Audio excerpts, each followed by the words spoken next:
तो भगवान राम का एक प्रणाम मंत्र है जो हम बोलते हैं, रामाय राम भद्राय। आप सब भी बोल सकते हैं, रामाय राम भद्राय रामचंद्राय वेधसे रघुनाथाय नाथाय सीताय पते नमः। तो ये भगवान राम का क्या है, प्रणाम मंत्र। ये भी बोल सकते हैं जैसे अभी रामनवमी के दिन में, या फिर हम क्या बोल सकते हैं, हरे कृष्णा कृष्णा कृष्णा हरे हरे, हरे राम राम राम हरे हरे। स्टार्ट कर। तो रामायण आपने कई सुनी होंगी। किस किसने रामायण पहली बार सुन रहे हैं? आज रामायण कभी पता ही नहीं रामायण क्या है, पहली बार भगवान राम रामायण। कोई ऐसा तो नहीं है? ऑनलाइन में भी हो सकते हैं कोई। नहीं, ये तो सुनती रहती हैं, ये तो रोज सुनती हैं। तो भगवान राम के बारे में जहां पे है, रामायण का मतलब क्या है? भगवान राम आए, है ना। तो भगवान राम आए तो जीवन में उनके जो चरित्र है, राम रामायण, तो रामायण में भगवान राम का क्या है, जीवन चरित्र पूरा उसमें बताया गया है, भगवान राम की लीलाओं के बारे में। तो ज्यादातर आप देखोगे भगवान राम ने कितने साल राज्य किया? 11,000 साल। और हम पढ़ते कितना है रामायण में? केवल 14। उसके बाद का लास्ट उत्तरकांड अगर जोड़ दें तो थोड़ा सा, और ज्यादा नहीं पढ़ते इससे ज्यादा, कि भगवान राम आए और वापस अपनी लीला समाप्त करके कहां गए, वापस अपने भगवान साकेत धाम को चले गए। इतना ही हम पढ़ते हैं ज्यादातर। तो अगर आप देखो भगवान राम ने 11,000 माइनस 14 कितने साल बचे मैथ्स वाले? 10,984। इतना आपने पढ़ा है? 10,984 साल के बारे में तो आप पढ़ ही नहीं रहे। सोचो कितना बड़ा भगवान राम का चरित्र है। ज्यादातर हम थोड़ा बहुत पढ़ते हैं भगवान राम का बालकांड में और उत्तरकांड में, जब भगवान राम अपने धाम को चले गए। उसके अलावा हम क्या पढ़ते हैं? सारा वनवास के ऊपर ही पढ़ते हैं, 14 साल के ऊपर। तो मैक्सिमम जो समय है वनवास का, हम वही पढ़ रहे हैं। तो देखा जाए तो भगवान राम की लीलाएं इतनी ज्यादा हैं कि बताते हैं, तुलसीदास जी कहते हैं, नाना भांति राम अवतार रामायण सत कोटि अपार। तुलसीदास जी कहते हैं नाना प्रकार से रामचंद्र जी के अवतार हुए हैं, कितने असंख्य, और बता रहे हैं 100 करोड़ तथा उससे भी ज्यादा अधिक रामायण है। 100 करोड़, 100 करोड़ से भी ऊपर रामायण है। आप जज नहीं कर सकते किसने पढ़ी है 100 करोड़, बताओ, एक भी दिखा दो। कोई भी नहीं बोल पाएगा कि मैंने 100 करोड़ पढ़ी है, आप पढ़ ही नहीं सकते। हरि अनंत, हरि कथा अनंत। तो भगवान राम के बारे में जितना भी आप पढ़ोगे उतना कम लगेगा आपको। जैसे बताते हैं, एक श्लोक की रामायण भी है जिसमें एक ही श्लोक में पूरी रामायण का सार दिया गया है। और इसमें कई आप देखोगे अलग अलग रामायण होती हैं। जैसे कि नॉर्थ इंडिया में कौन सी फेमस है? रामचरितमानस। किसने लिखी है? रामचरितमानस तो पता होगा, तुलसीदास जी। जम्मू कश्मीर में एक रामायण है, उसको कहते हैं राम अवतार चरित्र। गुजरात की एक रामायण है, उस वहां पे पढ़ी जाती है तुलसीकृत रामायण। महाराष्ट्र में भाव अर्थ रामायण। बंगाल में जाएंगे कृतवासी रामायण। ओडिशा जाएंगे जगमोहन रामायण। आंध्र प्रदेश रंगनाथ रामायण। कर्नाटक में कुमुदेंडु रामायण, जिसे नागचंद्र भी कहते हैं। तमिलनाडु में कंब रामायण। और गोविंद रामायण किसने लिखी? गुरु गोविंद सिंह ने। तो गोविंद रामायण किसके लिए? सिख में भी रामायण है। अगर कोई सोचे कि केवल रामायण क्या है, हिंदुओं का ग्रंथ है, ये गलत है। हर जगह पे भगवान राम का गुणगान किया गया है, हर ग्रंथ हर जगह पे है।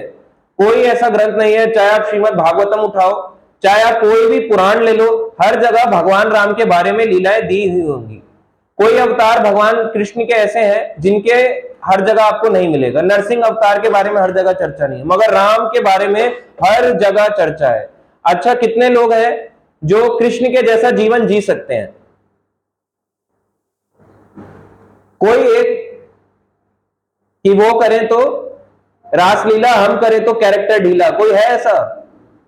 एक भी व्यक्ति? तो सोचो, एक भी नहीं है। आप कृष्ण का नकल कर ही नहीं सकते। कृष्ण का जीवन अनुकरणीय है ही नहीं, आप उसको कॉपी कर ही नहीं सकते। कैसे करोगे? 16,108 रानी थी, 64 करोड़ गोपियों के साथ रास नृत्य करते थे। सोचो 64 करोड़ लोग आपको घेर लें, पसीने से ही मर जाओगे। तो आप सोच के देखो, अगर कोई कॉपी करना चाहे, बोले मैं कृष्ण हूं, जैसे हमारे एक परिवार के थे, है ना, तो वो ऐसे ही थे, मजाक मजाक में कुछ भी बोलते थे, मैं कृष्ण, मैं हूं कृष्ण, मैं हूं कृष्ण, ऐसे ऐसे करके बांसुरी बजाते थे। उनको बोलना चाहिए 64 करोड़ लोग अगर आपको घेर लेना, पसीने से हालत खराब हो जाएगी। अरे 64 लोग ही घेर लें आपको, आप परेशान हो जाओगे क्यों घेर लिया। तो आप सोच के देखो, कृष्ण का जीवन अनुकरणीय नहीं है। मार सकते हो बकासुर को ऐसे करके, या ऐसे कालिया नाग पे नृत्य कर सकते हो, ऐसे ऐसे करके डांस कर सकते हो कालिया नाग पे, कुछ कर ही नहीं सकते। कृष्ण का जीवन कॉपी करा ही नहीं जा सकता, इसलिए अति मानवीय लीलाएं हैं। वैसे तो भगवान राम के भी कोई कॉपी नहीं कर सकता, मगर भगवान राम ने सबसे ज्यादा क्या सिखाया अपने जीवन में? मर्यादा।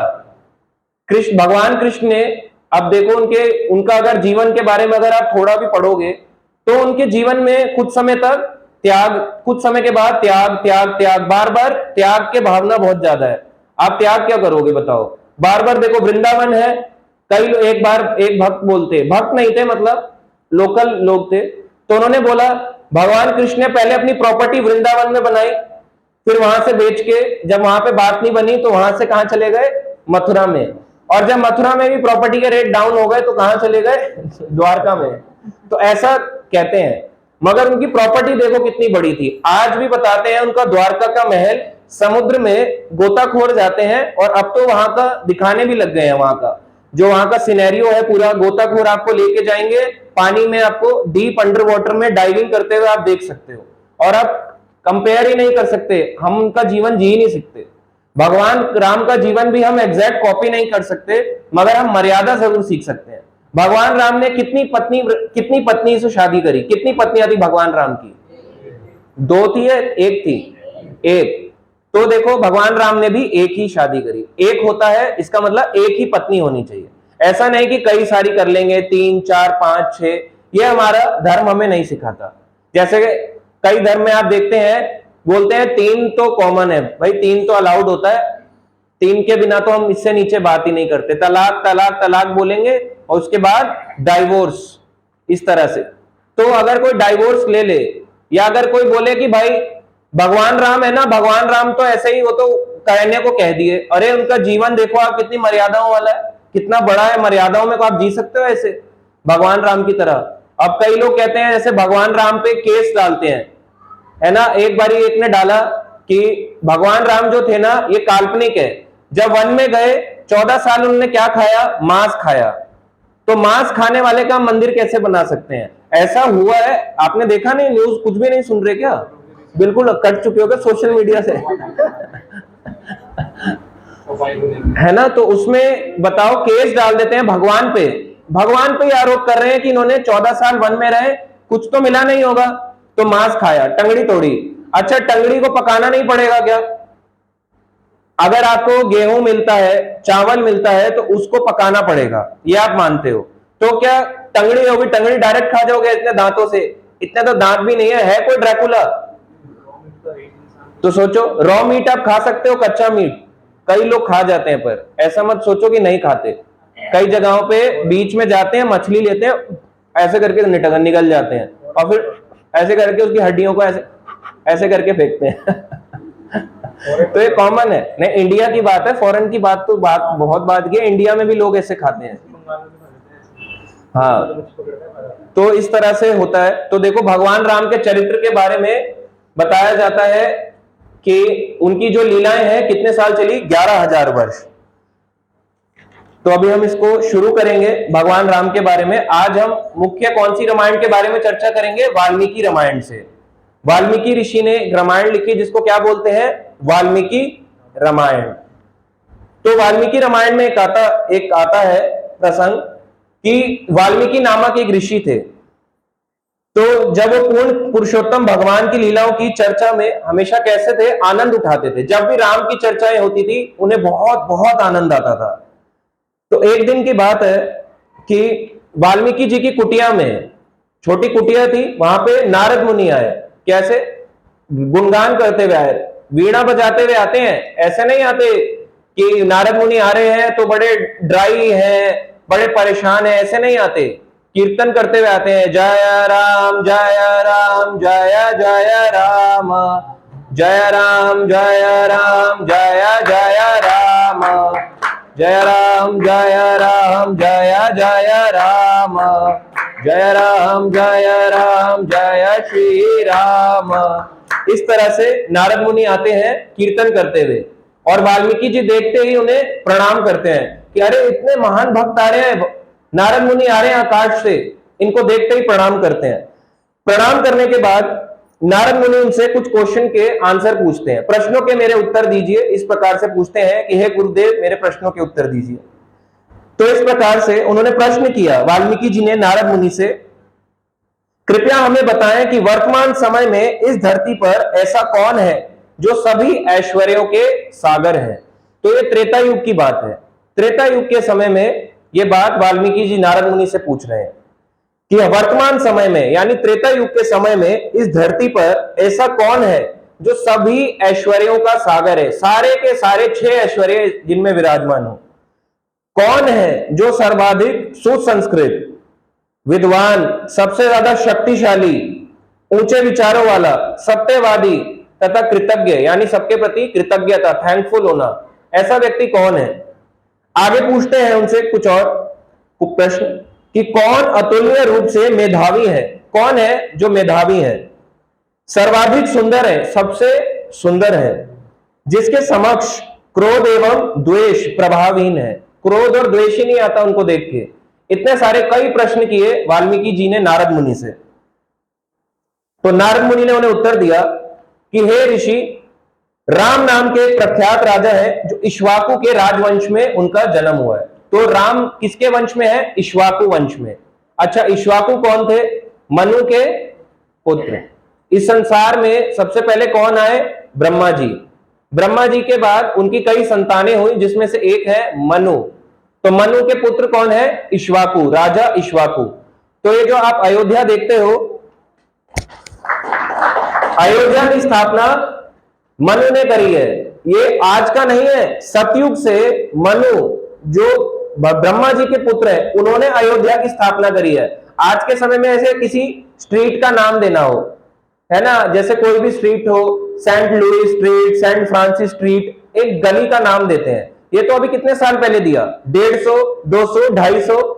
सतयुग के समय, सतयुग का समय बताते हैं, आज का नहीं। सोचो, मनु में, एक मनु में ऐसे 71 बार सतयुग, त्रेता, द्वापर, कलयुग चलता है। उस समय से मनु ने अयोध्या का नाम दिया हुआ है। अभी 28वां चतुर्युग चल रहा है, यानी करीब करीब अगर देखा जाए करीब 20 करोड़ साल से भी पहले मनु ने इनका नाम दिया था अयोध्या का। आज भी उस जगह को आप क्या बुलाते हो? अयोध्या। अयोध्या का मतलब क्या है? जहां पे युद्ध नहीं होता। अयोध्या में बताते हैं मृत्यु कैसे आती थी। यमराज जी जब आते थे, अपने दूतों को भेजते थे, यमदूतों को, तो पहले अयोध्या में एंटर होने से पहले जिसकी मृत्यु हुई है, पूछा जाता था कि हम आपको ले जाएं, आपका समय आ गया है। तो मना कर दिया जाता था, गेट से जाओ। मतलब अपनी मृत्यु को टाल सकते थे, ऐसी जगह थी अयोध्या। ऐसी कोई जगह है कोई? Delhi, NCR, Bombay, Noida, America, United states, Toronto, कोई है ऐसी जगह? टोरंटो ज्यादा कॉमन हो चुका आजकल, इसलिए।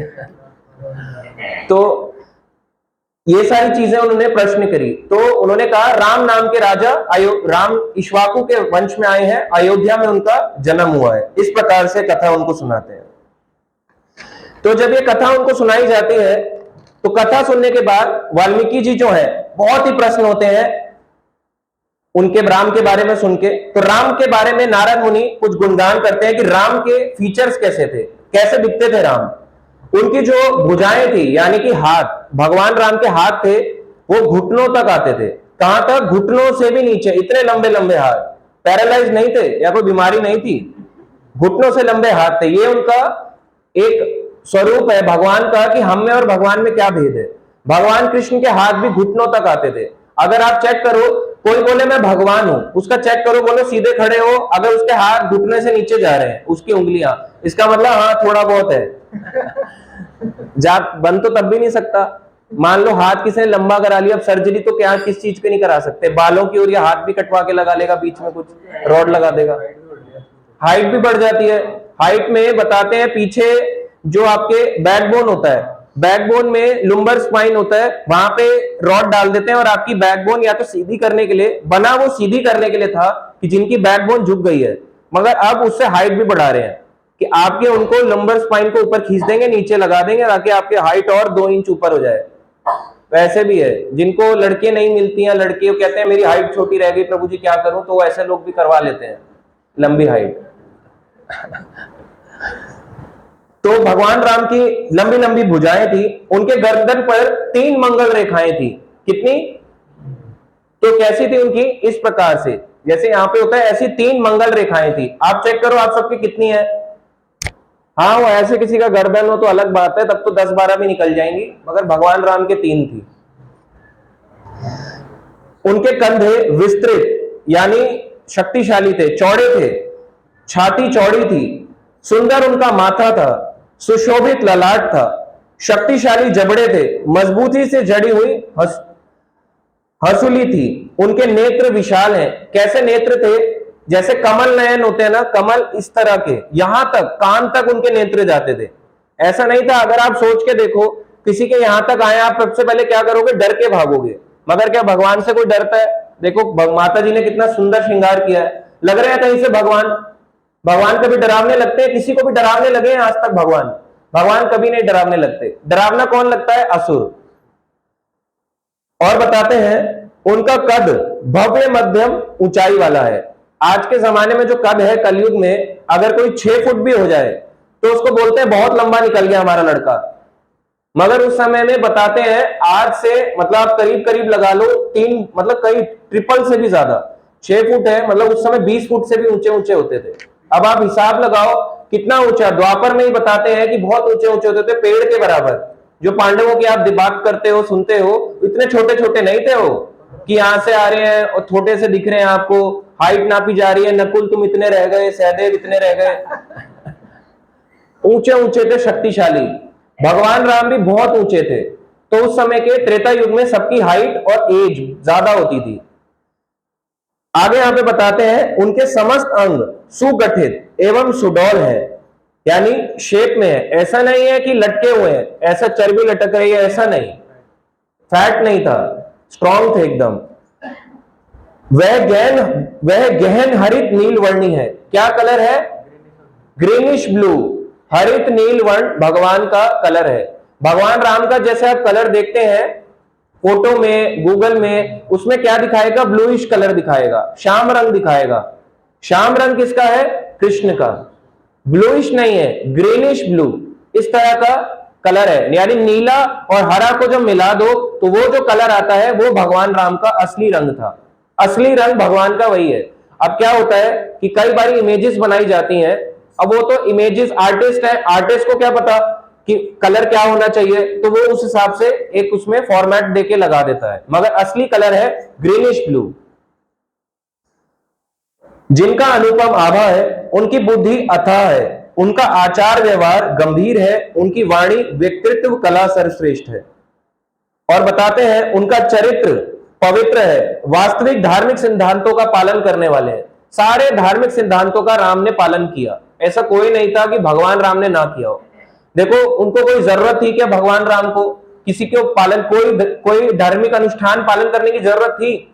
माता पिता के क्या पैर छूने की जरूरत है? क्या वनवास जाने की जरूरत है? कैकेयी का कहना मानने की जरूरत है? मगर सारे अनुष्ठानों का पालन कर रहे हैं। क्यों? हमारे सामान्य जनों को भी तो सीख देनी है, इसलिए हर किसी को सीख देने के लिए भगवान राम आते हैं। बताते हैं आगे यहां पे वर्णाश्रम धर्म के अनुपालक हैं। वर्ण आश्रम धर्म का पालन करते हैं, जो आज के समय में नहीं होता। पहले जैसे ब्रह्मचारी, गृहस्थ, वानप्रस्थ, सन्यासी। अब ब्रह्मचारी तो कोई बनना ही नहीं चाहता, कोई भी नहीं बनना चाहेगा। कौन बनना चाहेगा कि हमारा बेटा ब्रह्मचारी तक रहे, फिर उसके बाद गृहस्थ में जाए, फिर वानप्रस्थी घर छोड़ के निकल जाए? कोई चाहेगा? कोई भी नहीं चाहेगा। तो प्रैक्टिकली क्या कर सकते हो? भगवान की सेवा, हमेशा भगवान की सेवा में रहो। यदि आप चाहते हो कि घर में ही रहो और घर में ही ब्रह्मचारी या वानप्रस्थी की तरह रहो, तो भगवान की सेवा पकड़ लो और सेवा करते रहो आजीवन। बताते हैं भगवान राम वेदों के परम ज्ञाता, शस्त्र विद्या में निपुण थे। वेदों के परम ज्ञाता यानी वेदों का ज्ञान भगवान राम से ज्यादा किसी को नहीं था, ब्रह्मा जी को भी नहीं। ब्रह्मा जी के 4 मुंह से 4 वेद वो इस तरह से गुणगान करते थे, मगर फिर भी वो भगवान का गुणगान करने में असक्षम थे, पूरी तरह से क्लियर नहीं थे। सोचो, इतना ज्ञान होने पे भी वो कहते थे मैं आपका गुणगान नहीं कर सकता। सारे ज्ञान किसका सबसे ज्यादा किसका था? परम ज्ञान भगवान राम के पास। इस प्रकार से उनके बारे में बताया जाता है। आगे यहां पे बताते हैं भगवान राम के बारे में अयोध्या। अब भगवान राम के बाद है अयोध्या के बारे में। अयोध्या में हमने बताया अयोध्या का निर्माण मनु ने किया।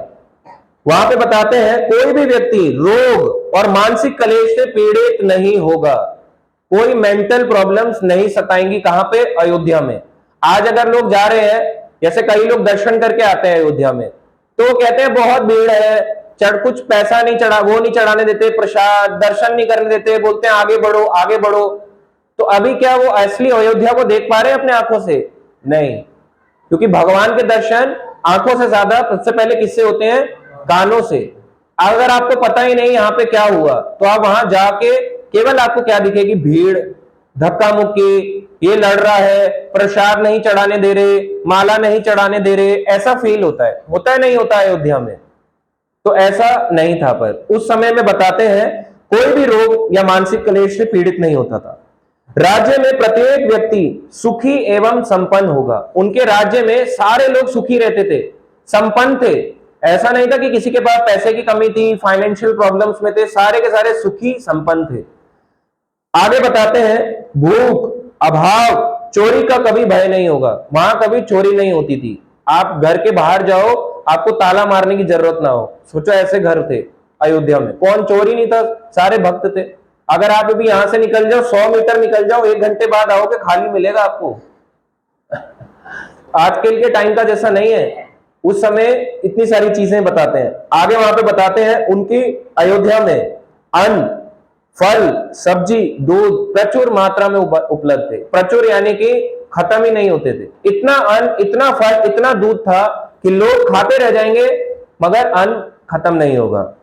आगे वहां पे बताते हैं स्त्रियां सदा पवित्र रहेंगी। वहां पे सारी स्त्रियां सदा पवित्र रहती थी, कोई भी स्त्री ऐसी नहीं थी जो अपवित्र हो। अपवित्र का मतलब क्या हुआ? जैसे कि कई बारी शील भक्षण करना, यानी कि उनको साथ गलत व्यवहार करना, ऐसा कभी नहीं हुआ अयोध्या में। अयोध्या में इतना पवित्रता थी। वहां पे बताते हैं भगवान रामचंद्र अपने परम धाम आध्यात्मिक जगत में वैकुंठ को लौटने से पूर्व पृथ्वी पर 11,000 वर्षों तक रहे। त्रेता युग में आमतौर पे आयु होती थी 10,000 साल। कलयुग में कितने साल है? 100, बहुत ज्यादा बोला। 80, 70, कुछ भी नहीं पता। ये होना जो कुछ भी नहीं पता। एक मेरा फ्रेंड था जो स्टेटस डालता था, अभी है जिंदा, ऐसा नहीं है पर वो रोज स्टेटस डालता था अपने बर्थडे से दिन पहले। वो कहता था 31 डेज लेफ्ट। फिर एक बारी जैसे बर्थडे आने वाला है तो लिखता था 31 दिन रह गए, 1 महीना रह गया। एक बारी उसने स्टेटस डाला 1 ईयर 6 मंथ्स 5 डेज लेफ्ट। इस तरह से एग्जाम्पल के लिए इस तरह से स्टेटस डाला। उसने मतलब अपनी मृत्यु तय कर रखी थी कि 30 साल में मैं मर जाऊंगा। अभी वो 30 का भी नहीं हुआ है, पर उसने तय कर लिया कि मैं इतने साल में मर जाऊंगा, इतने साल तक ही मेरी जिंदगी है। वो कहता था मुझे फील होता है इतना ही मैं जी पाऊंगा। तो आप सोचो कोई 30 तक भी नहीं पहुंच पा रहा पहले से ही, और खुशी खुशी स्टेटस भी डालते हैं इतने साल में मैं मरने वाला हूं, आ जाना। तो इस तरह से भगवान राम की अयोध्या और भगवान राम के बारे में बताते हैं। तो नारद मुनि जब इतना सारा वर्णन करते हैं तो तमस नदी के किनारे कौन जाते हैं? वाल्मीकि मुनि और उनके शिष्य भारद्वाज मुनि। तो ये दोनों जाते हैं। तमस नदी कहां पे आती है? आज के समय में बताते हैं ये गंगा की ट्रिब्यूटरी है। जैसे हिंडन है वैसे गंगा का एक हिस्सा है जिसको कहते हैं तमसा नदी। तो ये यूपी के डिस्ट्रिक्ट में बहती है। अयोध्या में अंबेडकर नगर, आजमगढ़, माऊ, बलिया, यहां जगहों पे बहते हुए जाती है, जिसे तमसा नदी कहते हैं। आगे यहां पे बताते हैं जब इस प्रकार से वो वहां पे थे तो वहां पे उन्होंने देखा कि 2 हंस थे। क्या थे? 2 सारस थे। और सारस किसे कहते हैं? क्रेन। सारस किसे कहते हैं? क्रेन को। देखा है आपने, एक लंबा ऊंचा सा बर्ड होता है, तो इस प्रकार से आपस में वो प्यार कर रहे थे, दोनों सारस एक दूसरे को प्यार कर रहे थे। एक शिकारी आता है, ट्राइबल होता है, निषाद वंश का होता है, तो आके एक पे तीर चलाता है, तो जो पुरुष होता है उस सारस को लग जाती है और उसके वहीं प्राण छूट जाते हैं। तो जब ये देखते हैं वाल्मीकि मुनि और भारद्वाज मुनि, तो वाल्मीकि मुनि को क्रोध आता है, इतने प्यारे वो लग रहे थे, अरे उन्होंने तुम्हारा क्या बिगाड़ा? उसको श्राप देते हैं। क्या श्राप देते हैं उसको? कि तुमने निर्दोष जीव की हत्या करी है, तो दंड स्वरूप अनंत काल तक मानसिक शांति तुम प्राप्त नहीं करोगे। ये बहुत बड़ा श्राप है, अनंत काल तक मानसिक शांति ना मिलना, मृत्यु से भी बड़ा श्राप है। मृत्यु तो क्या है, अभी मर जाओ, सॉल्व हो गया, मगर अनंत काल तक मानसिक शांति, दिमाग से परेशान ही रहोगे। ये उसको श्राप दिया किसने? वाल्मीकि मुनि ने उस शिकारी को, जिसने सारस को मारा था। इस प्रकार से बाद में जब वाल्मीकि मुनि होते हैं, वो कहते हैं ये मैंने क्या कर दिया, मैं तो एक बहुत बड़ा महान भक्त था, मैं तो एक मुनि था, मुझे तो शांत रहना चाहिए। ब्राह्मण का तो गुण होता है कि वो शांत रहे, तो ब्राह्मण अगर किसी पे गुस्सा करने लग जाएगा तो कैसे चलेगा? तो मैंने बिना वजह उसको श्राप दे दिया। मृत्यु तो इस संसार में हर किसी की तय है। इस प्रकार से उन्होंने सोचा। तो जब ये इस प्रकार से सोच रहे थे, उसी समय ब्रह्मा जी वहां पे प्रकट हुए। तो ब्रह्मा इस संसार के प्रथम जीव है। तो वाल्मीकि मुनि के गुरु कौन थे? ब्रह्मा। ब्रह्मा वहां आए, ब्रह्मा जी को उन्होंने प्रणाम किया, वाल्मीकि मुनि और भारद्वाज मुनि ने। इस प्रकार से ब्रह्मा जी उनके सामने आके कहते हैं कि अब समय आ गया है, आप भगवान रामचंद्र के जीवन की कथा, महान अलौकिक दिव्य लीलाएं जो विश्व के परम कल्याण हेतु हैं, उसकी रचना करें। जो भी आपने शब्द कहे हैं शिकारी को, जो आपने श्राप दिया है, ये आपके द्वारा नहीं कहे गए, ये मेरे द्वारा कहे गए हैं। मैंने आपके मन से प्रकट होकर बुलवाया है, आप इतना नहीं कर सकते थे। इस प्रकार से उन्होंने वाल्मीकि मुनि को कहा। आगे वो कहते हैं ब्रह्मा जी वाल्मीकि मुनि को, मेरे प्रिय वाल्मीकि, चिंतित ना हो, मेरे आशीर्वाद की शक्ति से अब मैं तुम्हें आशीर्वाद देता हूं, जो भी तुम्हें ज्ञात नहीं है तुम्हारे हृदय में स्पष्ट प्रकट हो जाएगा, क्योंकि मैं तो सब कुछ जानता हूं। मेरे बताते हैं ब्रह्मा जी के एक दिन में, एक दिन 12 घंटे, 12 घंटे में 1000 चतुर्युग निकलते हैं। कितने? 1000। सतयुग, त्रेता, द्वापर, कलयुग, सतयुग, त्रेता, द्वापर, कलयुग, इस तरह की जब साइकिल चलती है, 1000 साइकिल। आप सोचो एक साइकिल है 43,20,000 वर्ष इंटू 1000, यानी 1000 से जब मल्टीप्लाई कर दो 43,20,000 को, तो ब्रह्मा जी का केवल 12 घंटे बनता है। और ऐसे ही ब्रह्मा जी के 12 घंटे की रात भी है, जिसे प्रलय कहते हैं। ये ब्रह्मा जी का एक दिन है। ऐसे ही ब्रह्मा जी का एक महीना है, एक साल है, और एक जीवन है 100 साल का। तो सोचो ब्रह्मा जी के 24 घंटे में मतलब कितनी लीलाएं हो रही हैं। पूरे जीवन में वो तो आजीवन लीलाएं देख रहे हैं भगवान की। तो इस प्रकार से ब्रह्मा जी कहते हैं, मेरे पास भगवान ने मुझे शक्ति दी है, मैं जो तुम्हारे को ये शक्ति प्रदान कर रहा हूं कि मेरे द्वारा जो भी मुझे ज्ञान है तुम्हारे हृदय में प्रकट हो जाएगा। तो दिव्य ज्ञान हृदय प्रकाशिता, यानी दिव्य ज्ञान कोई ऐसी चीज नहीं है, अगर आप किसी भक्त के प्रति समर्पण भाव से उसकी सेवा करो, उसके फुटस्टेप्स पे चलो, इंस्ट्रक्शंस को फॉलो करो। दिव्य ज्ञान कोई लर्न करने की चीज नहीं है, ऐसे लिखा है, अच्छा ऐसे लिखा है इस पेज पे, अपने आप प्रकट होने लगेगा। आपको क्या लगता है कि मैं जो बोल रहा हूं एग्जैक्ट 1 by 1 लाइन है? देखो कितनी लाइनें लिखी है मैंने, दिख रही है कितनी लाइनें हैं? 2 वर्ड है गिनती के, दो, एक एक 2 वर्ड है, और बाकी इसमें लिखा है, इसमें भी सारी चीजें आगे पीछे हैं। तो अपने आप प्रकट हो जाएगा यदि आप किसी के फुटस्टेप्स पे अच्छे से चलोगे। यही रियलिटी है।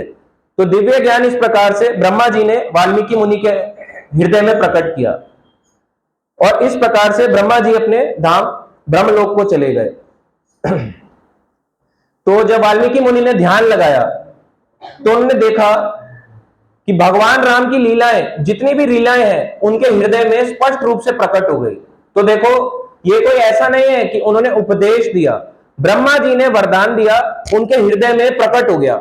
जब वो ऐसे ध्यान लगा रहे हैं, उनको दिख रहा है कि सामने कौन सी लीलाएं चल रही है। सोचो आप आराम से ध्यान लगाए बैठे हो, आपको साक्षात दिख रहा है, अच्छा यहां ये हुआ, यहां ये हुआ, इस समय ये हुआ। सारी लीलाएं जब उनको इस तरह से उनके हृदय में आ गई, उन्होंने 24,000 श्लोकों की क्या लिखी? वाल्मीकि रामायण। इस प्रकार से वाल्मीकि रामायण का उद्गम हुआ।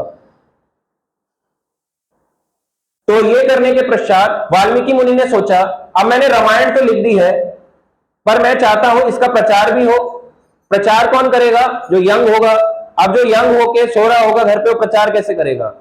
अब तो बहुत सारे यंग होते हैं, 20 साल, 25 साल, 30, 35, 40, पहले तक तो लोग 40-45 साल को भी क्या बोलते थे? यंग। आज के समय में 20 साल के बाद क्या बोलते हैं? एडल्ट, या ओल्ड एज स्टार्ट हो जाती 30 से। ओल्ड एज मानने लग जाते हैं अब लोग, 30 प्लस ओल्ड एज। तो प्रचार करने के लिए उन्होंने देखा कि 2 ब्राह्मण आए हैं उनके पास, किस रूप में? लव और कुश के रूप में। ये लव और कुश कौन थे? जब भगवान राम ने सीता से विवाह किया तो उनके पुत्र हुए कौन? लव कुश। देखा है, सुना है, आज सबको पता होगा ये सब। तो लव कुश को उन्होंने कहा कि आप इसका प्रचार करो। तो इस प्रकार से लव और कुश अयोध्या को जाते हैं ब्राह्मण के वेश में, और वहां पे जाके प्रचार करते हैं। और आपने सुना भी होगा, क्या गाते हैं लव और कुश? आपने सबने रामानंद सागर का टीवी सीरियल देखा है, तो वही वो गाते हैं, हम कथा सुनाते राम सकल गुण धाम की, हम कथा सुनाते राम सकल गुण धाम की, ये रामायण है पुण्य कथा श्री राम की, ये रामायण है पुण्य कथा श्री राम की। इस प्रकार से लव कुश जाते हैं और अयोध्या में जितने भी अयोध्या वासी होते हैं उनको राम कथा सुनाते हैं। लीलाएं हो चुकी हैं, रावण को भी मार चुके हैं, लव और कुश वनवास को है, वन की ओर कोई थे, वापस अयोध्या आए हैं और ये कथा यहां से सुनानी प्रारंभ होती है। इस प्रकार से कथा, पहले कौन क्या आए? वाल्मीकि मुनि। वाल्मीकि मुनि ने क्या लिखा? 24,000 श्लोकों का रामायण। अब प्रचार किसने करा? लव कुश ने। और ये किसको सुना रहे हैं? अयोध्या में भगवान राम को। तो राम को जब उनकी लीलाएं सुनाए, भगवान बहुत प्रसन्न होते हैं।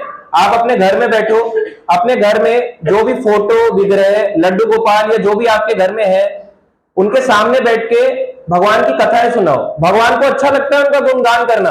आपको अच्छा लगता है या नहीं लगता? हमारे में गुण कहां से आया कि हमारे की कोई तारीफ करे तो हमें अच्छा लगता है? भगवान से ही तो आया। तो इसी प्रकार से भगवान को बहुत अच्छा लगता है जब हम उनका गुणगान करते हैं। अपनी ग्लोरीज को सुनना भगवान पसंद करते हैं। पहले के समय में लोग पढ़ा करते थे रामायण को, अपने घर में बैठ के रामचरितमानस सुबह पढ़ स्टार्ट करते थे, और टाइम टू टाइम शेड्यूल बांध रखा था, 1 घंटे सुबह, 1 घंटे दिन, 1 घंटे शाम। सुबह के समय एक व्यक्ति, दूसरा व्यक्ति, तीसरा व्यक्ति, तो प्रण लेते थे, यानी कि 9 दिन। अब चैत्र का नया नववर्ष स्टार्ट हो गया है, तो 9वें दिन जब रामनवमी आएगी, 9 डेज में हम रामचरितमानस को कंप्लीट कर लेंगे। आज के समय में देखो, किसी को पूछा जाए, बोले आपने कितना पढ़ा है? कहते हैं 8वीं। तो बोलना ही नहीं जानते, बोलते कितना पढ़ा है? BA पास, पोस्ट ग्रेजुएट, ये बोलते हैं। तो उनको कुछ नहीं पता शास्त्रों के बारे में। ऐसा नहीं था कि ये शास्त्र जो है ये कोई काल्पनिक है। कई लोग इसे काल्पनिक समझते हैं कि आप इसको टाइम दोगे क्या मिल जाएगा, कोई चीज इससे कोई वो चीज थोड़ा ना होती है, ये कोई सेवा है। ये शास्त्र पढ़ना कोई सेवा नहीं होती। सेवा होती है जो हम भगवान को खिलाते हैं और खुद खाते हैं, यही सेवा है। बस इतना ही हम सेवा मानते हैं। ये हमारी सेवा नहीं है कि भगवान के बारे में गुणगान करो। अच्छा, आपको क्या अच्छा लगता है? प्यार से कोई खिलाए आपका गुणगान करते हुए, या आपको गुणगान ना करे, आपको बोले है बड़ा आया, ले खा ले, खाओगे चाहे कितना भी टेस्टी हो। ऐसे ही हम भगवान को क्या मानते हैं? पत्थर। हम उनसे ना बात करते। आप यहाँ पे खड़े हो जाओ, कितने लोग बात करते हो कि आप कितने सुंदर लग रहे हो, कितना सुंदर आज आपने ड्रेस पहना है, बोलते हो? थोड़ा तो बोलो। जब आपको तारीफ सुननी पसंद है, आपके बारे में बोला जाए बहुत सुंदर लग रहे हो आज आप, क्या बात है, बड़ा अच्छा हेयर स्टाइल है, बड़ी अच्छी आपको बियर्ड लग रही है, तो अच्छा लगता है नहीं लगता? सबको अच्छा लगता है हमारे बारे में अगर कोई गुणगान करे। भगवान को बहुत अच्छा लगता है जब भगवान का गुणगान किया जाए। भगवान को जाके थैंक यू बोलो, भगवान के सामने बैठ के रामायण पढ़ो। क्या रामनवमी मनाओगे यदि आप केवल राम, जय श्री राम का झंडा लगा लो? क्या ये रामनवमी है?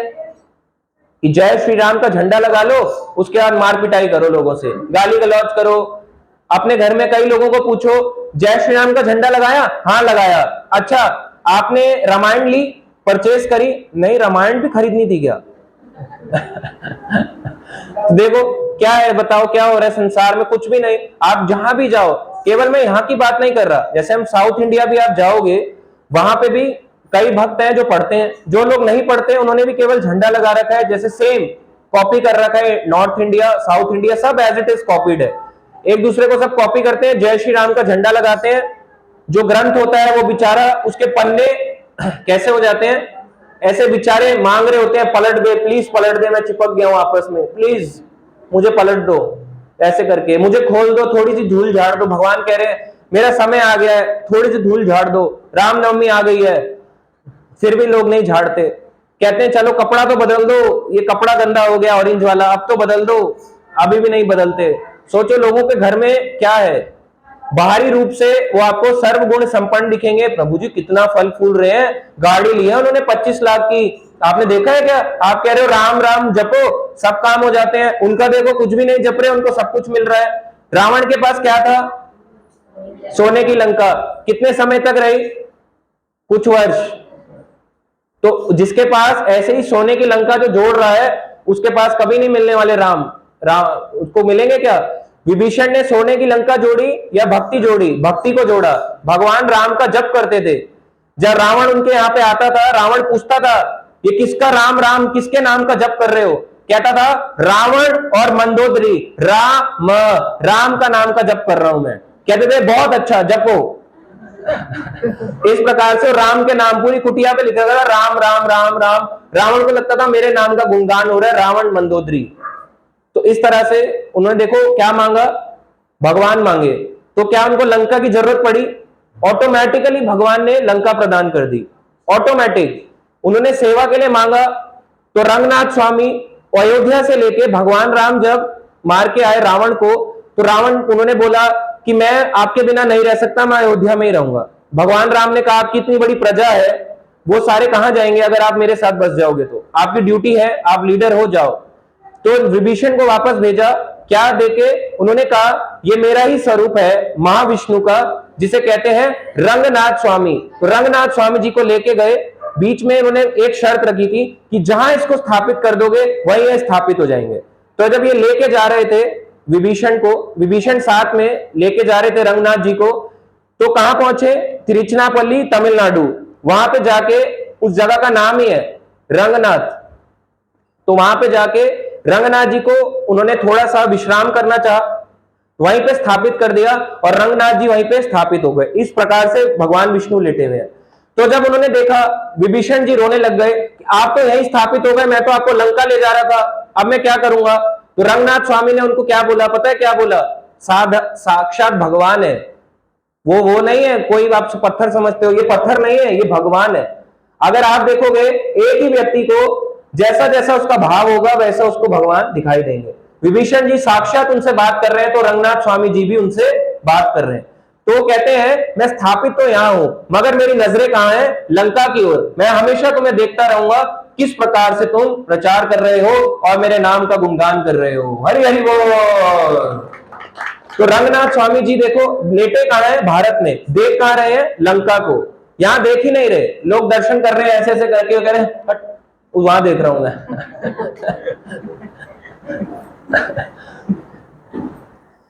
तो इस प्रकार से लव और कुश ने ये यहाँ पे बताना प्रारंभ किया यहाँ पे, और उसके बारे में उन्होंने सबसे पहले थोड़ा सा अयोध्या के बारे में बताया। बताते हैं वहां के जो द्वारपथ थे संगमरमर के बने हुए थे, द्वारों पर स्वर्ण एवं रजत की नकाशी थी, मेरी नहीं सिल्वर की। मेरे को कैसे पीस दोगे तभी निकलेगी खून की। तथा बहुमूल्य जवाहरात जड़े थे, शत्रुओं को दूर भगाने में सक्षम तोप प्रक्षेपास्त्र नगर की दीवारों की सुरक्षा करते थे। तोपों से नगर की सुरक्षा होती थी। आज के समय में कैसे होती है? एक बेचारे ऐसे खड़े होते हैं, उसके ऊपर छोटे से ऐसे गन लेके, उनको खुद नहीं पता कब क्या हो जाए, उनको बताते नहीं, कोई हथियार नहीं देते, कोई अलार्म नहीं, कोई सिस्टम नहीं, उनके पास सारा डिटेक्शन का सिस्टम था, कब क्या हमला होने वाला है कौन सा विमान आने वाला है, कितनी ऊंचाई से कौन जाने वाला है, सब कुछ। जैसे आज के समय में क्या है, पार्लियामेंट, आप उड़ा नहीं सकते उसके ऊपर से हेलीकॉप्टर लेके। ये मत सोच लेना मैं अमीर हूं, पार्लियामेंट के ऊपर हेलीकॉप्टर उड़ाऊंगा, मिसाइल छोड़ेंगे सीधा कोई नहीं चला सकता, एरोप्लेन भी उड़ नहीं सकता पार्लियामेंट के ऊपर। अगर चलाओगे दिल्ली के, ये तो रहा दिल्ली में कितना दूर है, 20 किलोमीटर, चला के देखो, हेलीकॉप्टर उड़ाओगे सबसे पहले आपको उड़ाएंगे वो। तो इतनी सुरक्षा जब पार्लियामेंट की हो सकती है, तो सोचो कितना बड़ा अयोध्या था, उसकी कितनी बड़ी सुरक्षा होगी। बताते हैं अयोध्या के बारे में, यह भव्य नगर 96 मील लंबा, 24 मील चौड़ा था। 96 मील लंबा, 24 मील चौड़ा। जैसे इस तरह से देखो, ये लंबाई और ये चौड़ाई।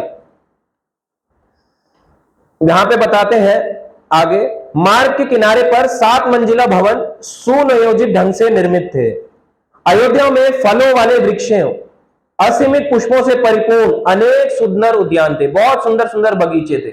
आज भी है, देखो भारत में गवर्नमेंट में देखो आज के समय में कितना अयोध्या की डेवलपमेंट करने का प्रयास कर रही है, जैसे भी कर रही है, किसके लिए, हमारे लिए तो हो रहा है। तो आप सब ताकि वहां पे जा सको, कोशिश करेंगे इसी साल में एक यात्रा भी लेके जाएं, शायद इस्कॉन लेके भी जाए, तो हम यात्रा में चल सकते हैं अयोध्या की ओर को। तो जब ज्यादा उसमें जाते हैं तो पैकेज कम होता है, अभी तो बहुत महंगा है। तो अयोध्या का आप सब साथ में मिलकर दर्शन भी कर सकते हो। आगे यहां पे बताते हैं, मंद वायु फवारों से सुगंधित फुहार लहराते हुए स्पर्श से प्रजा को शीतलता प्रदान करती थी। तो फवारे चलते थे और शीतलता, ठंडक प्रदान करती थी। जैसे आज के समय में कहां पे है, सऊदी अरब में। ये कंसेप्ट कहां अपनाया गया, सऊदी अरब में आज अपना रहे, कलयुग में अब जाके। फवारे वहां पता कैसे चलते हैं, वहां पानी की बौछार होती है, पानी की बौछार देखिए वहां, क्योंकि गर्मी बहुत पड़ती है, ड्राइनेस होती है। तो जो लोग मक्का मदीना जाते हैं, उन लोगों पे फास्ट ऐसे करके बहुत बड़े बड़े फैन होते हैं, इस रूम जितने, इतनी तेज हवा, ऐसा नहीं कि आदमी उसके आगे खड़ा हो जाएगा, उसको तो धक्का दे के फेंक देगी वो, दूर ऊंचाई पे लगे होते हैं और पूरे एटमॉस्फेयर को ठंडा कर देते हैं। उस समय अयोध्या में पहले से था, त्रेता युग में, कितना एडवांस था। तो एक्चुअली हम उनको कॉपी नहीं कर रहे हैं, वो हमारी टेक्नोलॉजी को कॉपी कर रहे हैं, यहां से पढ़ के, इन्हीं जगहों से हमारे शास्त्रों को पढ़ के वो कॉपी कर रहे हैं। आगे यहां पे आता है, सहस्त्रों योद्धा इस भव्य नगरी की सुरक्षा करते थे। और आगे यहां पे बताते हैं, अयोध्या के मार्गों में सदैव प्रजा का आवागमन रहता था। यहां पे प्रजा आती जाती रहती थी हमेशा, ऐसा नहीं था खाली था, भालू शेर घूम रहे हैं, ऐसा नहीं था। इस प्रकार से लव और कुश ने अयोध्या का गुणगान किया। आगे यहां पे बताते हैं, वहां के राजा कौन थे, दशरथ। दशरथ के बारे में बताते हैं, जो 10 रथों को एक साथ चला सके, इतनी शक्तिशाली थे दशरथ। तो वहां पे जब दशरथ के बारे में बताते हैं, इतनी बड़ी इतनी सुंदर नगरी होने पे भी दशरथ बड़े दुखी रहते थे। क्यों, उनको कोई भी पुत्र नहीं था। वो कहते थे कि मेरा कोई भी पुत्र नहीं है, मुझे पुत्र प्राप्ति के लिए कोई ना कोई यज्ञ करना चाहिए। तो दशरथ ने सोचा, अब हम क्या करेंगे, अश्वमेध यज्ञ। अश्वमेध यज्ञ करने के लिए उन्होंने किससे सलाह ली, अपने वशिष्ठ मुनि, अपने कुल गुरु जो थे वशिष्ठ मुनि, ब्राह्मणों को बुलाया, उनसे सलाह ली। आज के समय में उल्टा है, अगर आप देखो कंट्री का हेड है या कोई स्टेट का हेड है, हमारे तो जेल में है तो वो पहले ब्राह्मणों से गाइडेंस लेते थे, अच्छा आज मुझे क्या करना चाहिए, मेरा क्या डिसीजन ठीक है, मैं जो अपने प्रजा के लिए ले रहा हूं। तो वो कहते थे हाँ आप ठीक कर रहे हो, इस तरह से वो गाइडेंस में रहते थे। आज के समय में डिसीजन ले डालते हैं, और जो ब्राह्मण समाज है उसको तो लोग कुछ समझते ही नहीं, उनको कहते हैं बड़ा आया भक्त बनने, इसको दबाओ, अपने अंडर दबाओ। तो ये लोग कौन होते हैं, आसुरिक। असुर लोगों के भी पहले गुरु होते थे, शुक्राचार्य असुरों के गुरु थे, वो भी गुरु की सुनते थे। आज के लोग असुरों से भी बदतर हैं, क्योंकि वो किसी की भी नहीं सुनते, और जो किसी की नहीं सुनता वो कौन है, पशु, वन, यानी वन में रहने वाला पशु, 4 पैरों की जगह 2 पैरों पे चलता है, भौंकने की जगह पैंट कोट पहनता है, ये पशु ही है। तो पशु किसी की नहीं सुनता, हम भी किसी की नहीं सुनते। तो महाराज दशरथ ने कहा कि मुझे यज्ञ कराना चाहिए, और इस प्रकार से उन्होंने अश्वमेध यज्ञ करने के लिए डिसीजन लिया। अश्वमेध यज्ञ में बताते हैं क्या होता था, एक घोड़े को छोड़ा जाता था, एक घोड़ा है उसको छोड़ते थे, संपूर्ण पृथ्वी का वो चक्कर लगाता था। जिस भी राजा ने उसको अगर कैप्चर कर लिया या पकड़ लिया और चुनौती दे दी, अरे अच्छा तुम वहां से छोड़ेगा अयोध्या से, अच्छा मैं तुम्हें चुनौती देता हूं। इस प्रकार से अगर कोई चुनौती दे दे तो चुनौती देने पे दोनों के बीच में युद्ध होता था। युद्ध करने पे जिस राजा ने घोड़े को छोड़ा हो, अगर वो हार जाए, अश्वमेध यज्ञ वहीं पे स्टॉप हो जाएगा। अगर वो उसको जीत जाए, मान लो आपने यहां से छोड़ा, एग्जाम्पल एक यहां से छोड़ा दिल्ली, यहां से छोड़ते छोड़ते वो गया यहां पे पास के किसी जगह में, नोएडा चला गया। अगर यहां पे किसी ने रोक लिया उसको और हम उसको हरा देते हैं तो ये घोड़ा आगे अपनी जर्नी कैरी करेगा। अगर नहीं जा पाया, अगर हम हार गए तो वहीं पे अश्वमेध यज्ञ स्टॉप। कितना मुश्किल होता था अश्वमेध यज्ञ करना। अगर कोई अपने जीवन में 100 कर ले तो उसको इंद्र की गद्दी मिल जाएगी, ये बात गारंटीड है। चाहता है कोई इंद्र की गद्दी? स्वर्ग का देवता राजा इंद्र बनना चाहना कोई भी नहीं चाहता। इतने यज्ञ करेगा कौन? अश्वमेध यज्ञ घोड़ा ही नहीं खरीद सकते आप। 100 घोड़े तो तब बात होगी ना, पहले एक तो खरीदो। आपका तो यही नहीं भागेगा, बोलते रहेंगे भाग भाग, ऐसा भागेगा कभी लौट के भी नहीं आएगा। तो अश्वमेध यज्ञ कराने के लिए बहुत पैसा शक्ति चाहिए राजा को। तो अश्वमेध यज्ञ में पशु को जो यूज करते थे, अगर ये पूरी पृथ्वी का चक्कर लगा के आ जाए, इसकी पशु की बलि दी जाती थी। अब बलि देने के मतलब क्या था? ऐसा नहीं था कि उस घोड़े को काटेंगे और उसको खाएंगे टंगड़ी ऐसे करके, जैसे कहां पे होता है, ये सऊदी अरब में होता है, जिसपे सवारी करते हैं उसी को खा जाते हैं, ऊंट को खा जाते हैं, कैमल मीट। एक भक्त ने बताया, भक्त नहीं मतलब वहां पे नोन थे, उन्हें बताया दुबई में भिंडी और ऊंट का मीट मिक्स करके देते हैं। भिंडी और ऊंट का मीट, आप सोच के देखो कॉम्बिनेशन भी क्या है। भिंडी और ऊंट का मीट मतलब क्या कॉम्बिनेशन भी अजीब सा लग रहा है सोच के। तो ऐसी चीजें वो लोग खाते हैं, है ना। तो आप देखो हमारे भारत में तो उससे कई गुना अच्छे लोग हैं। तो वहां के लोग भी आज के समय अब धीरे धीरे करके भक्ति को अपना रहे हैं। तो वहां पे बताते हैं, हम अभी थे कि इस प्रकार से अश्वमेध यज्ञ था। अश्वमेध यज्ञ में जिस पशु की बलि दी जाती थी वो खाने के लिए नहीं होता था, वो बूढ़ा पशु होता था, उसको अगला जीवन क्या मिलता था? मनुष्य का अगला जीवन। मनुष्य कोई अगर दे सके तो वो सही है, अदरवाइज पशु बलि अलाउड नहीं है। हमारे शास्त्र में पशु बलि इसलिए थी, इसको मारने पे इसको नया मनुष्य का जीवन मिल जाए, 2 हाथ 2 पैर वाला अच्छा जीवन मिल जाए ताकि भक्ति कर सके। ऐसा नहीं कि अपने टेस्ट के लिए। आजकल लोग जो यज्ञ कर रहे हैं सो कॉल्ड काटते हैं, ये गलत है। कई टेंपल्स में आप जाओ, कामाख्या टेंपल में जिस गाय को आप पूजते हो वहां पे उस गाय को काटते हैं। तो ये कौन लोग हैं जो गाय को काट रहे हैं? सच बात है ये, आपको हैरानी हो रही होगी। आप यूट्यूब में देखना, खून की धाराएं बहती है मंदिर के अंदर, वहां पे काटा जा रहा है गायों को। नाम टेंपल है, क्या है? टेंपल है।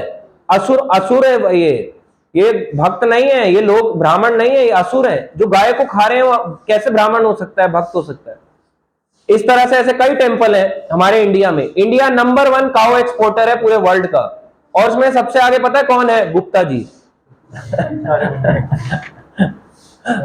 तो सारे नहीं है, देखो कई लोग अच्छे भी हैं, कईयों ने बड़ी बड़ी धर्मशालाएं बनाई है भक्तों के लिए वृंदावन मथुरा में, और कई काउ एक्सपोर्ट भी कर रहे हैं। मगर इस तरह से नंबर 1 एक्सपोर्टर इंडिया ही है। तो ये अश्वमेध यज्ञ इस प्रकार से होता है। तो अश्वमेध यज्ञ के बारे में आगे यहां पे बताते हैं। जब उन्होंने ऐसा चाहा अश्वमेध यज्ञ करने के लिए, तो उन्होंने अपनी सभा बुलाई। सभा में वशिष्ठ मुनि आए और वहां पे सुमंत्र, उनके कौन थे? मंत्री, वो भी आए। तो सुमंत्र उनको एक कथा सुनाते हैं। सुमंत्र कहते हैं ये कथा मैंने किससे सुनी है? सतयुग में सनत कुमार से सुनी है। अब मैं आपको ये कथा सुनाऊंगा। तो इस प्रकार से कौन सुनाते हैं? सुमंत्र राजा दशरथ को एक छोटी सी कथा सुनाते हैं।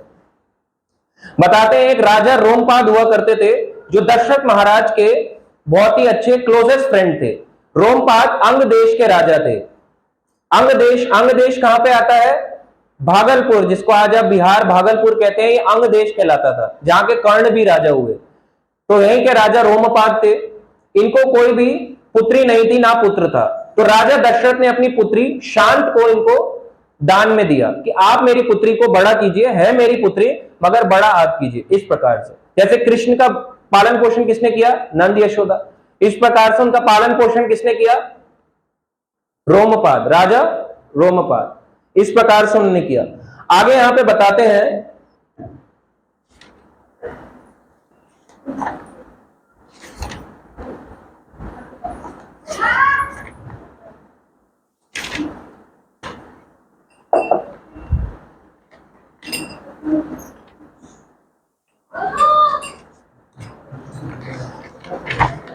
तो राजा शांत जो थे, राजा रोमपाद जो थे, ये चाहते, इनके अंग देश जो था यहाँ पे बहुत अकाल पड़ा। ये कथा कौन सुना रहा है?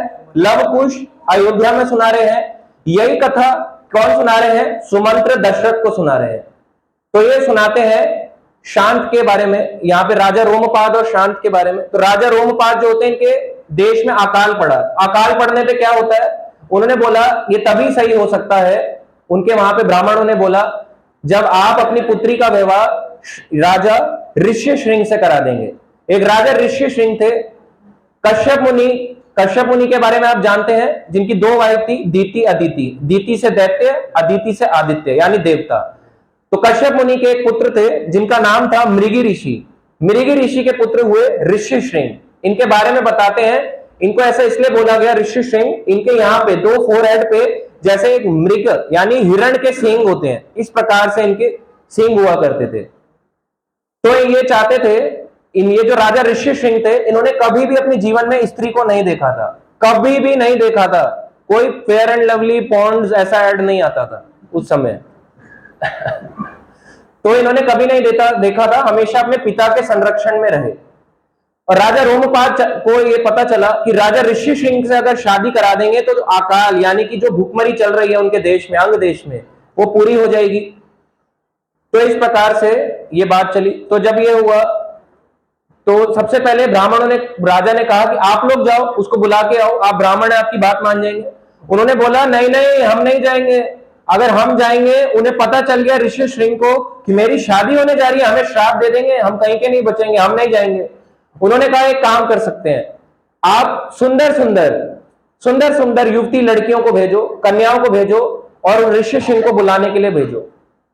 तो राजा बुलाता है अपनी सभा में तालियां बजा के। इस प्रकार से सुंदर आती हैं, जो आती हैं, राजा की सेविका आती हैं। तो वो सेविका आके सबसे पहले कहां जाती है? वन की ओर, राजा ऋष्यशृंग के आश्रम में। ये जो मुनि थे ऋष्यशृंग, इनके पिता जो थे मृगी ऋषि, ये तपस्या के लिए वन में गए थे। जब ये अकेले थे तो उन्होंने देखा सुंदर कन्याएं आ रही हैं। तो क्या होता है, पुरुष के है ना अंदर हलचल होने लगता है, अरे इतनी सुंदर आ रही है, मैंने तो कभी देखा भी नहीं, ये कौन है इतनी सुंदर। तो देखो अब कितना प्यार से बोला उन्होंने। जैसे ही वो उनको मिली, उन्होंने कहा राजा मृगी ऋषि कहते हैं, मैं मृगी ऋषि का पुत्र हूं। ऋष्यशृंग कह रहे हैं मैं मृगी ऋषि का पुत्र हूं और अपने पिता के आश्रम में तपस्या करता हूं। तो जो वैश्याएं थी, वैश्याओं ने कहा अच्छा आप तपस्या करते हैं तो हमें भी अपने आश्रम की ओर को ले चलिए। तो उनके आश्रम में गए। ऋष्यशृंग ने उनका स्वागत किया, उनके पैरों को, चरणों को धोया, उनको खाने को सुंदर उनको पकवान दिए। इस प्रकार से दिया। तो उस समय में जब ये सब चल रहा था तो अंदर ही अंदर क्या थे, एक लड्डू फूटना जिसको कहते हैं ना, अरे इतनी सारी लड़कियां आई हैं, लड़कियां ही लड़कियां है ना, मैं तो हीरो बन गया आज। इस प्रकार से ये जो ऋष्यशृंग मुनि थे, इनके अंदर इस प्रकार का भाव आया उन वैश्याओं को देख के। फिर उन्होंने अब बोला कि अब हमारे चलने का समय होता है, अब आप हमारे पास आना, हम तो आ गए, अब आप आना। अब देखो ये ट्रिक्स होती है, माया देखो कितनी प्रबल है। पहले आएंगी लड़कियां, माया नहीं है, मगर माया अपना प्रभाव कहीं ना कहीं बनाती है। सुंदर लड़कियां आएंगी, किसका मन नहीं भाएगा? सबका भा जाएगा। आपको ऐसा लग रहा है कि किसी का नहीं भाएगा? अच्छे छूट जाते हैं भक्ति से। तो बताते हैं जब ये चली गई तो युक्तों ने, अब उन्होंने बोला हम आपके यहाँ आए, अब हम आपको इनवाइट करते हैं। तो जब राजा ऋष्यशृंग, ये मुनि थे ऋष्यशृंग मुनि, कहां गए? वैश्याओं के पास। उनकी वहां पे शिविर में, कैंप में गए। कैंप बना रखा था छोटा सा, ऋषिकेश में देखें छोटे कैंप, उसी टाइप का समझ लो। कैंप बना रखा था, वहां पे रुकी थी। ये गए, इनको उन्होंने सुंदर पकवान खिलाए, जिसमें स्वादिष्ट मिठाइयां भी थी, अन्न था। इन्होंने कभी अन्न नहीं खाया था। इन्होंने अपनी पूरी जिंदगी में तपस्या करी थी, फूल और पुष्प यही खाया था बस। इस दो के अलावा कभी कुछ नहीं, चखा भी नहीं था क्या होता है ना, बेसन की बर्फी, लड्डू है ना, कभी नहीं खाया था। आलू बोंडा, पैटीज, समोसा, ये सब चीजें नहीं खाई हुई थी, या रसमलाई, हलवा, ये सब नहीं, पता ही नहीं था इनको ये सब भी क्या होता है। तो उन्होंने जब खाया युवतियों के हाथ का, इनको लगा इतना स्वादिष्ट बनाती हैं। तो युवतियों ने उनसे रिक्वेस्ट करी कि आप ना हमारे साथ चलिए, राजभवन में चलिए, इससे भी स्वादिष्ट आपको मिलेगा। वो कहते हैं अच्छा ऐसा होता है क्या, चलो मैं चलता हूं। इस प्रकार से वो ऋषि सिंह को अंग देश लेके गए। जब वहां पे जाते हैं तो रोमपाद देखते हैं, कहते हैं वैश्याओं का काम सफल हुआ, आखिर ले ही आई, आखिर बहक गया। देखो युवतियों की बात में, वैश्याओं की बात में आ ही गया। जैसे ही आते हैं ऋषि सिंह का वहां पे स्वागत करते हैं। स्वागत करने पे कहते हैं मैं अपनी पुत्री शांत का विवाह आपसे कराना चाहता हूं, क्या आप उससे विवाह करेंगे? इस प्रकार से कहते हैं। तो शांत का विवाह अपना कराते हैं ऋषि सिंह मुनि से। जब दोनों का विवाह हो जाता है तो उनके वहां पे जो अकाल होता है वो खत्म हो जाता है। तो इस प्रकार से ये जो वचन था दशरथ को उन्होंने दिया था कि जब आपको जरूरत पड़ेगी तब मैं आपकी सहायता जरूर करूंगा, क्योंकि मेरे देश में अकाल पड़ा है, आपने मुझे अपनी पुत्री दी थी, अब आपको मेरी जरूरत पड़ी है, अब मैं आपको अपनी जो भी जरूरत होगी उसके लिए पूरी करूंगा। तो सुमंत्र ये कथा सुना रहे थे दशरथ को, तो दशरथ को कहते हैं आप जाओ ऋषि सिंह को अयोध्या लेके आओ और उनसे ये यज्ञ करवाओ, अश्वमेध यज्ञ। तो इस प्रकार से अश्वमेध यज्ञ करने के लिए किसको बुलाया गया? राजा ये मुनि ऋषि सिंह को बुलाया गया। तो ये जो यज्ञ था ये संपन्न हुआ और इस प्रकार से एक अश्वमेध यज्ञ पूरा संपन्न हो जाता है। एक अश्वमेध यज्ञ संपन्न होने के बाद अब राजा दशरथ चाहते थे कि पुत्र एष्टि याग नामक एक यज्ञ हो। ऋषि सिंह ने कहा यदि आप चाहते हो कि पुत्र हो आपको, लेट हो तो राजा ने कहा दशरथ ने कि अब मुझे एक वो कराना है, थोड़ा सा रह गया 15 मिनट का। तो वो कहते हैं कि अगर मुझे एक पुत्र चाहिए तो क्या कराना होगा? तो ऋषि सिंह ने कहा अब आपको अश्वमेध यज्ञ करने के बाद पुत्र एष्टि नामक एक यज्ञ कराना होगा। अगर आप ये यज्ञ कराओगे तो आपको अवश्य ही 4 पुत्र प्राप्त होंगे। इस प्रकार से उन्होंने ये यज्ञ करना प्रारंभ किया। तो जब ये यज्ञ चल रहा था तो वहां पे बताते हैं यज्ञ से, जैसे आपने पहले भी सुना होगा कि विष्णु दूत आते हैं। विष्णु दूत है सेम जो विष्णु के समान होते हैं। विष्णु दूत कैसे लगते हैं? भगवान देखो विष्णु कैसे हैं, 4 भुजाओं वाले, शंख चक्र गदा पुष्प, इस तरह से रहते हैं। इसी प्रकार से विष्णु दूत जो है उसमें से लेके आते हैं क्या? खीर लेके आते हैं। तो ये बात, अब जब ये खीर लेके आते हैं, ये बात तो हो गई जो विष्णु दूत कहां है? पुत्र एष्टि नामक यज्ञ में दशरथ के यहां पे। अब यही बात ब्रह्मा जी भी बता रहे हैं। किसको? देवताओं के देवता जब जाते हैं ब्रह्मा जी के पास, वो कहते हैं इतने आसुरिक बढ़ गया है, धरती पे सारे असुर ही असुर हो गए हैं, कुछ तो कीजिए।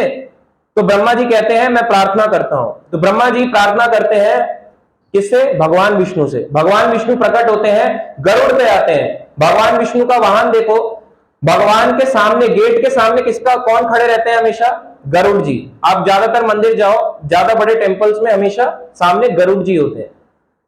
तो गरुड़ जी वहां पे क्यों रहते हैं पता है? दरवाजे के आगे तैयार रहते हैं हमेशा कि जैसे ही भगवान आएंगे मैं रेडी रहूंगा। जैसे गाड़ी होती है, गाड़ी बॉस का वेट, ये नहीं कि बॉस बाहर आ गया गाड़ी बाद में आएगी, गाड़ी पहले से ही रेडी रहती है, गाड़ी पहले से रेडी रहती है।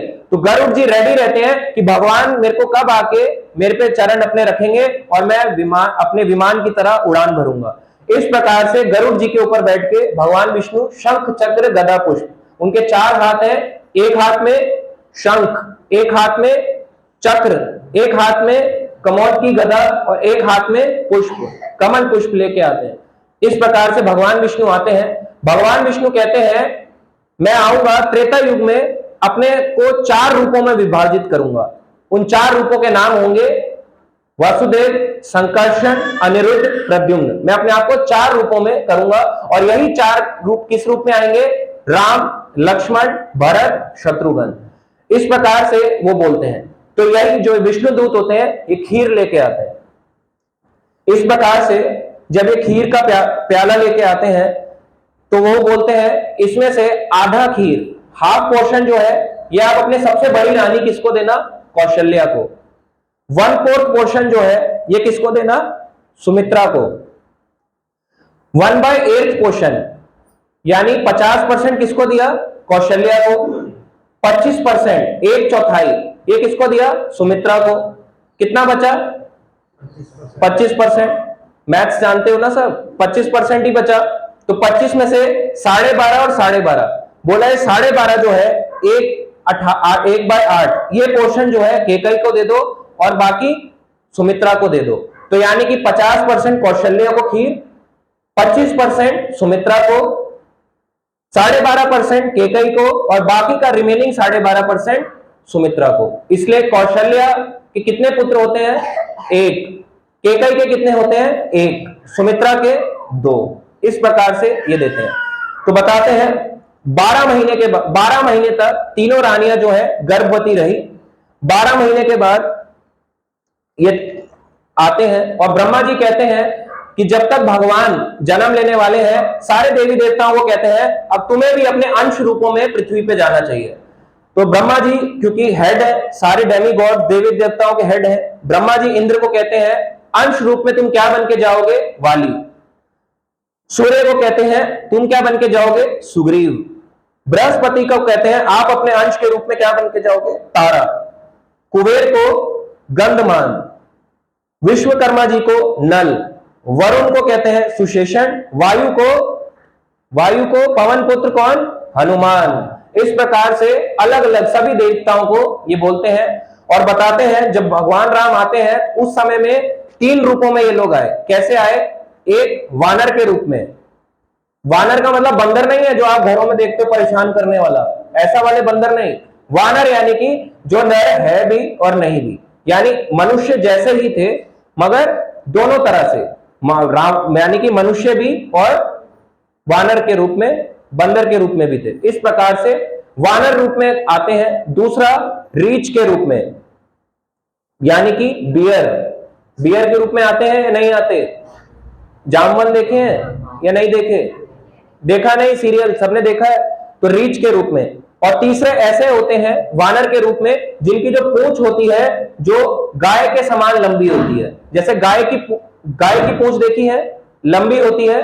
इसी प्रकार से ऐसे तीसरे कैटेगरी के होते हैं वानर जिनकी गाय के समान लंबी पूंछ होती है। तो इस प्रकार से बताते हैं इनकी जो संख्या थी, जो देवी देवता है, कितनी संख्या थी? 1 करोड़ से भी ज्यादा। 1 करोड़ से भी ज्यादा देवी देवता भगवान राम की लीलाओं का पार्ट बने। कितना बड़ी बात है, सोचो। सारे देवी देवता अपने अंश रूपों में आए।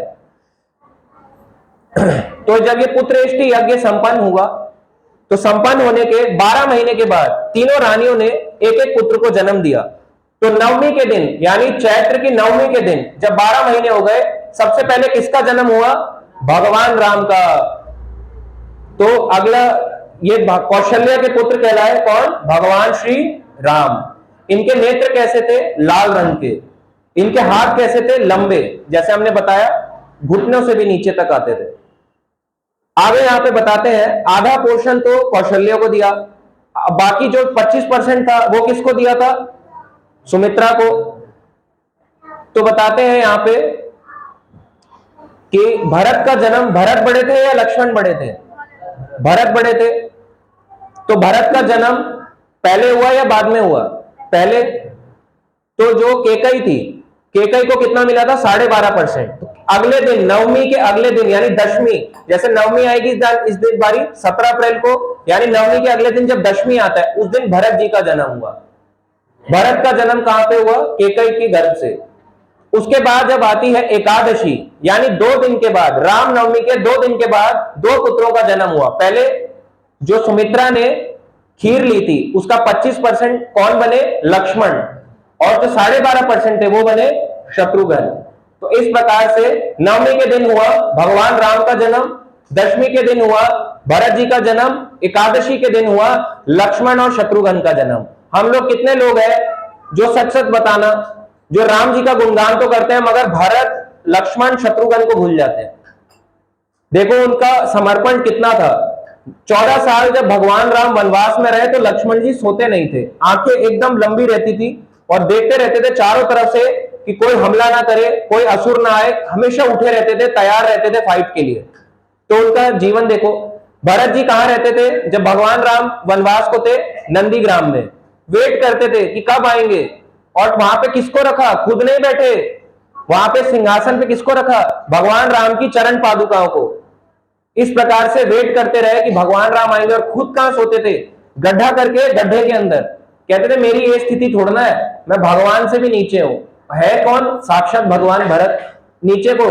तो भरत जी के बारे में कोई गुणगान नहीं करता, लक्ष्मण के बारे में कोई नहीं करता, शत्रुघ्न के बारे में कोई नहीं करता, मगर इन तीनों का गुणगान बहुत जरूरी है, हमें पता होना चाहिए।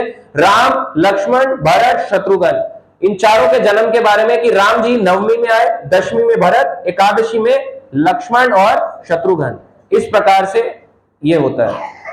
तो यहां पे बताते हैं, जब राम जी का यहां पे जन्म हुआ, अनेकों 33 करोड़ देवी देवता, 33 करोड़ देवी देवता ऊपर से फूलों की वर्षा कर रहे थे, ऊपर से ऐसे आ रहे थे फूल, और क्या बोल रहे थे? जय श्री राम, जय श्री राम, जय श्री राम, दशरथ नंदन श्री राम की जय। तो इस प्रकार से गुणगान कर रहे थे, ऊपर हर जगह पे भगवान राम का नारे लगाया जा रहा था, गुणगान किया जा रहा था, चारों तरफ हर जगह में गुणगान चल रहा था। इस प्रकार से भगवान राम का जन्म होता है नवमी के दिन। तो यही कथा सुमंत्र ने दशरथ को बताई, सुनाई कि ये भविष्य में आपके साथ होगा। ये सुमंत्र ने कथा किससे सुनी? सनत कुमार से। ये कथा कौन सुना रहा है पीछे? लव और कुश अयोध्या में सारे अयोध्या वासियों को और राम भगवान राम को सुना रहे हैं। इस प्रकार से कथा, इससे पीछे जाए तो वाल्मीकि जी मुनि के आश्रम में लव कुश आए थे। वाल्मीकि मुनि ने इससे पहले 24,000 श्लोकों की रामायण लिखी, और वाल्मीकि मुनि ने किससे ज्ञान लिया? ये ब्रह्मा जी से।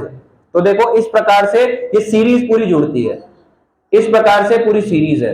ऐसा नहीं कि बस आप सोचोगे बालकांड और हो गया, बस इतना ही था, है ना, राम लल्ला आए, ऐसे खेल रहे थे, ऐसे आए ऊपर से ऐसे करके लड्डू फेंका, लड्डू खा लिया, ऐसा नहीं, कितना डिटेल्ड था। तो ये था रामनवमी के बारे में। तो अभी हम कीर्तन करेंगे और सबके लिए फिर प्रसाद होगा। तो रामनवमी के दिन एक चीज हमें जरूर करना चाहिए, क्या? फास्ट। नवमी के दिन फास्ट जरूर रखें।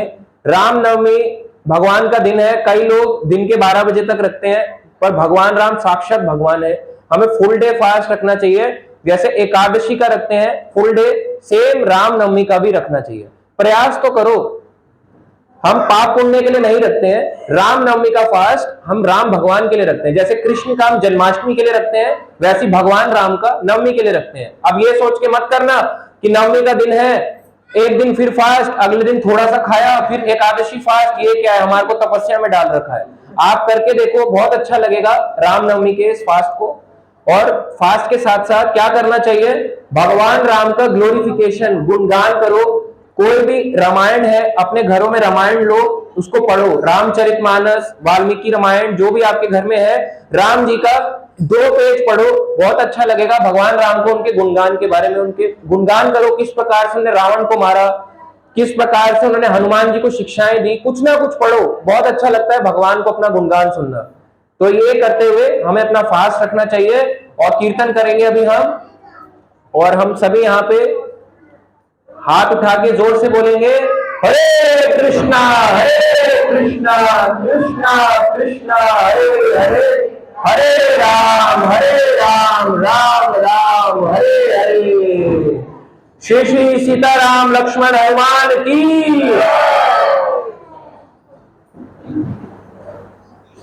हरे कृष्णा।